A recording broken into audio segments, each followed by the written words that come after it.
A strong earthquake rattled Taiwan and small islands in the far south of Japan on Monday, official monitoring sites said, briefly prompting a warning for a 1-meter tsunami for the Okinawa island chain.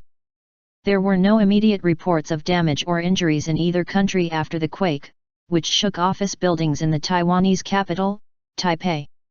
However, one person was killed in a house fire in the Taipei suburb of Xinzhuang that was sparked by the explosion of an electricity transformer box due to the quake, Taiwan's Fire and Rescue Agency said according to the Associated Press. The Japan Meteorological Agency issued a warning for a 1-meter tsunami in small islands that are part of Okinawa, including Miyakojima, popular with tourists for diving. There was no warning issued for the main Okinawa island, which hosts U.S. military bases. The agency later lifted the tsunami warning. Japan public broadcaster NHK said there were no initial reports of damage. It said a very shallow earthquake with a magnitude of 6.8 had hit near Okinawa at 10:43 am. 1:43 GMT. The agency said the epicenter of the quake was at a shallow point near the Yonaguni Islands, the Associated Press reported.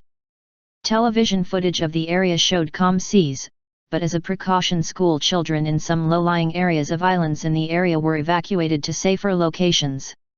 Taiwan's Central Weather Bureau put the epicenter of the quake about 75 kilometers, 45 miles, off Taiwan's eastern coast at a depth of about 17 kilometers, 10 miles. The U.S. Geological Survey identified a single quake, measuring 6.6, hitting 72 kilometers southeast of Sueo in Taiwan at a depth of about 30 kilometers, 20 miles. There are often small discrepancies in quake details reported by different agencies. The Pacific Tsunami Warning Center said there was no threat of a tsunami after the quake.